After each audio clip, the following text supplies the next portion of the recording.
Hi everyone, it's Terry. Today I want to share a couple of things with you. Well, I was using my higher math skills, obviously, in my last video because I said 12.25 times 2 is 25. I guess I was rounding up. Really, it's only 24.5, and I'm sorry for that. I did change the title because I don't want anybody else to make a mistake because of my video. And talking about continuous designs, this has a definite starting point and it has a definite ending point right here. So that would be 2 thread cuts. And when you look at the built-in stitches that are in my design center that are stippling, those are going to be continuous for the most part. When you're looking at the fills that are built into the machine, let me set my doodle board aside, I don't want to hurt it. Anyway, when you look at like for instance this is one of the samples that I made that is the hexagon, and really it was a practice piece, but it has a built-in design that's built into the machine. If you get either a Solaris 2 or Luminaire 2, or you have Upgrade Kit 2, and so this is a built-in design, but this is the back of it. And if I get closer, you're going to see where all the thread cuts are. And you're also going to see them on the sashing strips. So you have an election. You can turn off your thread cutter. You can pull up the threads on the sashing strips, but on that embroidery design, it would be fairly difficult to do. And the same is going to be true for the built-in fills. So I want to talk to you a little bit about sashing strips and talk to you about the quilt sashing menu and give you some ideas about how you go about figuring out the math and entering your information. I've already determined what my overall width of my quilt top will be. With my panel, I'll add my first sashing strip, and when I add the first sashing strip, the finished width of that is going to be 28.5 inches, and that's because I'll take that 2.5 inch strip of fabric and I'll sew it using a 1/4 inch seam, and that will have a seam here on the inside with the panel, and then it'll have a seam here on this side with the next sashing strip. So the width is going to be 24.5 plus 2 plus 2, which is 28.5. Now the next measurement is going to be the height, and the height is 42.25. I add the finished width of that sashing strip, which is going to be 2 on the top and 2 on the bottom, and that gives me a total of 46.25. On the next row, I'll have a 3-inch sashing strip, and I go through the same process. I'll take the numbers that I have here. Those will be my interior widths. The dotted lines that I have are showing that 2-inch sashing. Here's my center panel, and I'll take my 28.5 plus 3 plus 3, that gives me 34.5. And then I'll take my 46.25, I'll add 3 to it from the top and the bottom, and that will give me 52.25. So when I go to my machine and I'm ready to enter the dimensions for my first sashing strip, I'll go to the quilting menu, and I want to choose one of the patterns. And myself, I want it to be simple because this is a 2-inch wide sashing strip. So I'll look at the patterns and decide what pattern I think is nice and simple, and I think I'll use number 7. So number 7, I'll choose it, and I'll select set. And then I want to have the semi-automated split. With this, you can use larger measurements for your quilts. So this will be the menu you want to use.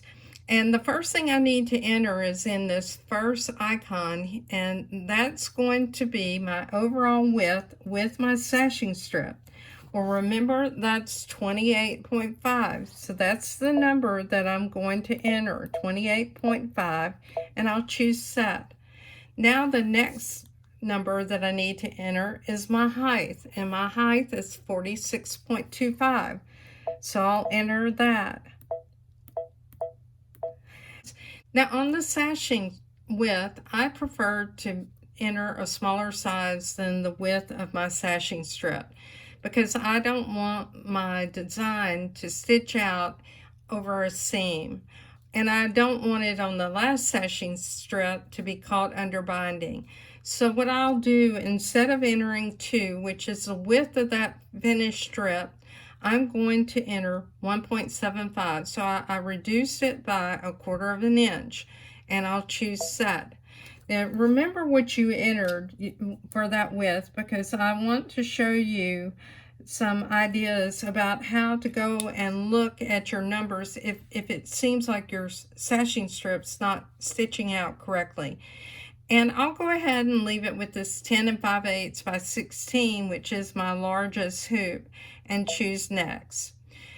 You'll see that we're going to have 16 pieces for this design. That's made up of the corners, and then there will be 2 strips in the center here on the horizontal plane, and there'll also be 2 strips that are sewn on the vertical plane, and that's going to make those 16 different pieces with the corners.